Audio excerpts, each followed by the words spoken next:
lagi diserang, gue bilang Malaysia tuh lagi diserang artis Indonesia bikin festival di sana tuh. Jadi ada orang yang marah sih. Oh, kenapa tuh promote? Kali ini kita akan melihat bagaimana musik Indonesia begitu sangat laku, keras di Malaysia. Dan banyak juga musisi Malaysia menyadari dalam hal musik memang musik Indonesia sudah mencapai di titik berbeda dengan Malaysia.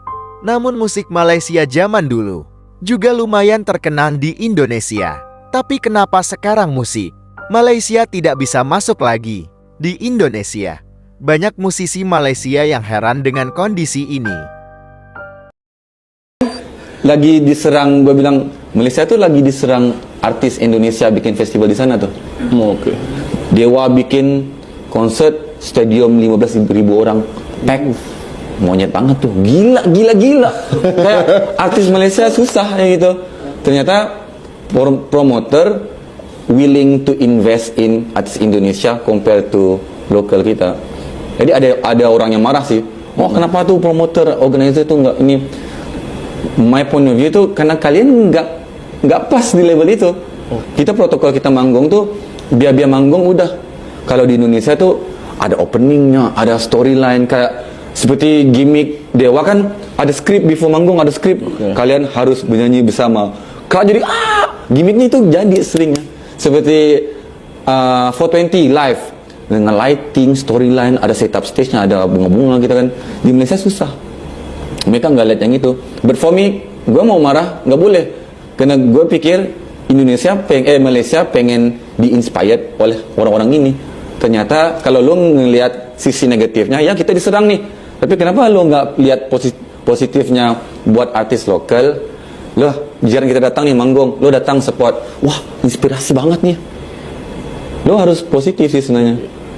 Karena gue yang udah travel kemana-mana lihat, emang Malaysia susah menang jago di kampungnya sendiri. Mereka nggak mau keluar. Makanya Mas Alih tuh sering ke Jepang sendiri. Karena gue udah capek di mainstream Malaysia itu. Habisnya lo udah di prime time you itu. Next apa? Next release music jadi biasa kan? Yeah. Terus jadi gosip. Nah, gue udah nggak relevan di industri ya. Gimana ya? Bikin gosip aja yuk. In the end-nya kayak gitu pasti. So gue nggak mau. In the end lo sebagai seorang pemusik, pengkarya, penulis lagu tuh, next udah selesai di Indonesia, lo lanjut benar mau jadi yang paling hebat, lo masuk Indonesia tuh coba. Nggak ada kan artis Malaysia yang masuk. Karena mereka tuh udah pikir, wah gue jagoan di sini aja deh. Gue nggak mau, gue mau coba gue di Indonesia. Gue ke Singapura, ke Jepang, ke Korea apa.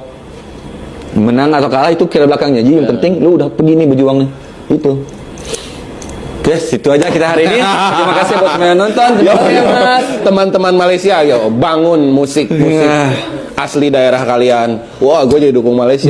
Bagus sih, banyak yang bagus. Cuman to be inspired, to challenge yourself to the next step level tuh susah. Begitulah guys, nasib musisi Malaysia sekarang. Mereka harus berjuang lebih berat. Adapun musik Indonesia memang sedang berjaya. Bukan cuma ada fenomena Putri, Arini, dan Cakrakan, puluhan artis Indonesia yang lain juga populer. Lagu Indonesia jelas lebih bervariasi dibanding lagu Malaysia. Hampir semua genre ada di Indonesia, dan semuanya mendapatkan tempat. Setiap pekan juga selalu muncul lagu baru. Bahkan musik dengan lirik Jawa pun laris manis di Indonesia. Selanjutnya kita dengar penuturan musisi Indonesia yang sedang berkunjung ke Malaysia. Ada di negara jiran, dan saya intrigue atau terkesima ya terhadap bagaimana ternyata orang-orang sini ternyata suka banget dengan musik Indonesia. So coba kita bahas. Jadi saya harus coba cari tempat agak sepi, tapi karena sambil nungguin istri yang belanja, jadi mendingan kita pakai waktunya untuk ngobrol-ngobrol dikit ya. Jadi benar, saya agak penasaran ya kenapa orang sini suka banget dengan musik Indonesia. Dan saya akan coba ulik ya, kenapa ya, apa yang menjadi alasan utama kenapa musik Indonesia digemari banget sama orang-orang yang tinggal di Malaysia. Tadi kemarin saya waktu ke Kuala Lumpur ada lagi lagu Indonesia, dan di sini pas saya ada di Penang ada lagi lagu Indonesia. Dan diputar di mobil, diputar di radio.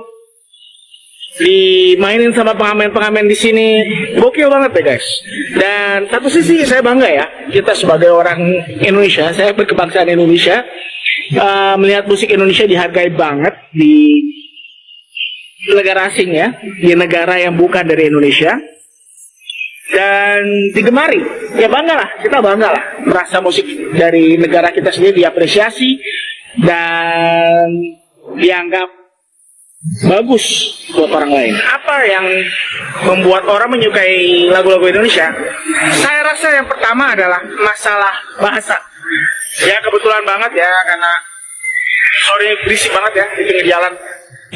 Indonesia ya masih satu rumpun ya, sama dengan bahasa Melayu, jadi mereka bisa mengerti dan bisa menikmati. Dan yang kedua, yang saya rasa mungkin lebih penting ya dibandingkan sekedar bahasa adalah mungkin ada unsur kualitas. Oke, sekali lagi buat viewer saya, teman-teman saya, subscriber saya yang dari Malaysia, mohon maaf dengan segala hormat, saya nggak bilang musik Indonesia lebih baik daripada musik Malaysia, bukan.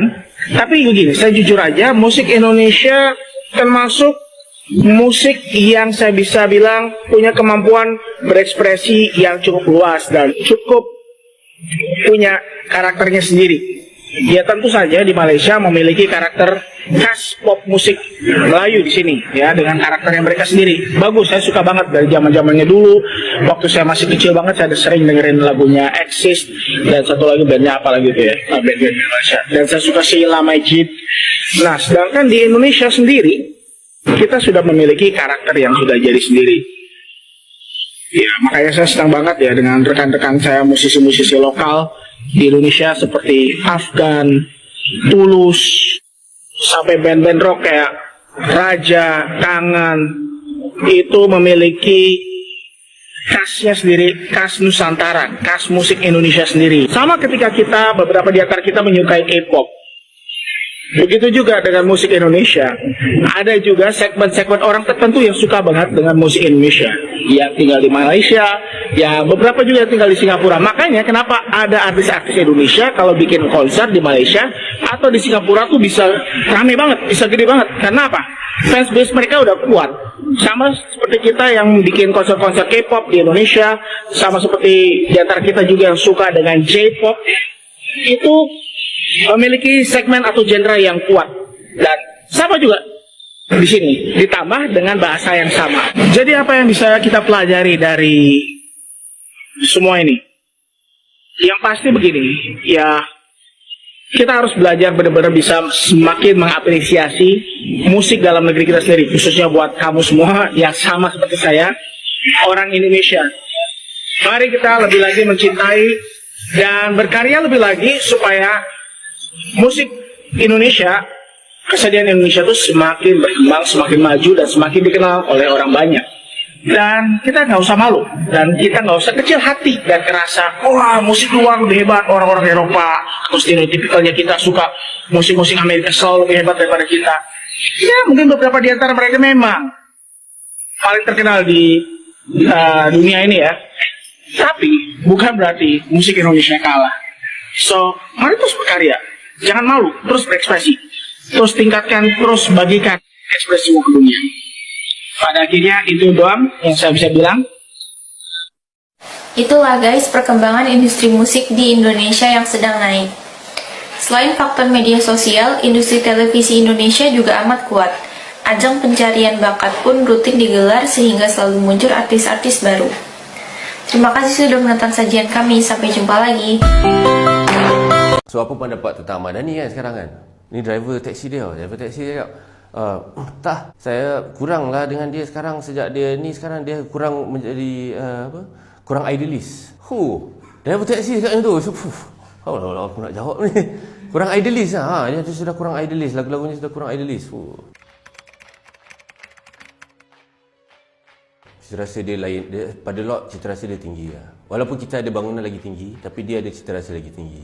Betul. Sebab cara dia, bila cita rasa tu dia reflect kepada benda lain, kepada cara dia menghormati ahli muzik dia. Ahli muzik sana diangkat tinggi kan. Walaupun yelah macam kita tak nampak lah kot sebab kita kat sini kan. Tapi macam dia punya artis dia semua, and then nak jadi seniman seniwati yang berjaya di sana bukan senang. Dia punya jalan dia bukan terus kenal orang, audition sekali terus naik kan. Bukan, dia punya kena lawan sini, kena lawan maestro ni, kena lawan cikgu ni, Wirawati, baru dia jadi sesuatu kan.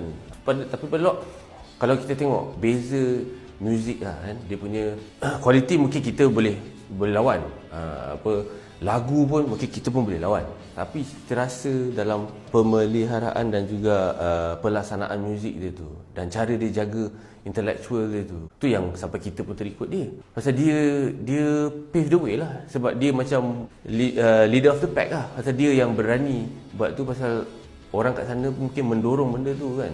Cara dia berfikir dan cita rasa dia terhadap muzik tu, seni tu tinggi. Macam dia still angkat budaya dia still rasa proud. Tak tahulah yang Lok kenal lah kan. Mungkin zaman sekarang, budak-budak sekarang dia tak tahulah, Lok tak kenal. Tapi diorang masih lagi mengagungkan seni budaya dia punya muzik tradisional dia kan. Walaupun dia punk, walaupun dia metal kan. Tu satu kan. Dan satu lagi mungkin pemahaman dia dan mungkin dia nilai intelektual dia tu terhadap seni tu, dia bukan macam hanya untuk viral ataupun untuk garis perdana. Dia ada benda tu lah. Dia ada intelektual tu lah. Dia meraihkan nilai intelektual dalam seni tu. Sebab nampak dalam lagu dia, dalam budaya dia apa semua kan. Macam Lok pergi naik taksi sapu dia kan. So masa tu lah, ingat 3-4 tahun lepas lah Lok tanya. So Lok cakap pasal Ahmad Dhani. So apa pendapat tentang Ahmad Dhani kan sekarang kan. Ni driver taksi dia cakap, tak, saya kurang lah dengan dia sekarang. Sejak dia ni sekarang dia kurang menjadi kurang idealis. Driver taksi cakap macam tu. So, aku nak jawab ni. Kurang idealis lah. Dia tu sudah kurang idealis. Lagu-lagunya sudah kurang idealis. Pemikiran dia itu je dah macam, itu yang bawa taksi tau. So macam wah. Jadi diri tu, ya, dia ada benda tu. Tak tahu mungkin yelah cara dia dapat merdeka pun mungkin penuh dengan jati diri. Dengan cara kita dapat merdeka pun melainan sikit lah kan. So mungkin jati diri tu, semangat nasionalis dia tu tiada tandingan lah. Sorry lah, memang betul-betul lah. Lok dah cuba cari angle lah, macam nak cakap kita lagi kuat, tapi tak jumpa lah. Ataupun mungkin sebab dia ramai. So ada yang macam yelah kaki yang memang simpleton ataupun yang superficial je, tapi ramai juga yang idealis lah kan. Macam Hamka, dia punya Sudirman, dia punya nasionalis apa semua, pemikir-pemikir dia kan. So macam kita pun ada, tapi tak tahu ke mana tumpah dia pula kan. Macam kita ada bos tamam semua kan. Tapi kat situlah timbulnya persimpangan tu. Macam padahal kita dulu masa pasca Perang Dunia ataupun even Perang Dunia, sebelum Perang Dunia pun kita punya nationalist movement pun macam berkembang dengan penulisan buku, kita punya media cetakan masa tu keluar buku keluar surat khabar Melayu semua kan. Kita dah start nak anti penjajah apa semua kan. So tapi dia macam itu kena satu topik lagi lah. Itu kan sekolah, itu kena study dulu lah. Itu memang sekolah tengok je tu. Dia tengok apa Lok nak cakap ni. Dalam hal musik kayaknya musik Malaysia akan sulit masuk ke Indonesia. Apalagi jika pakai bahasa Melayu. Pasti agak susah juga untuk menembus pasar Indonesia. Kecuali musik dengan pakai bahasa Indonesia, bisa mungkin akan pelan-pelan menembus pasar Indonesia yang sangat besar ini.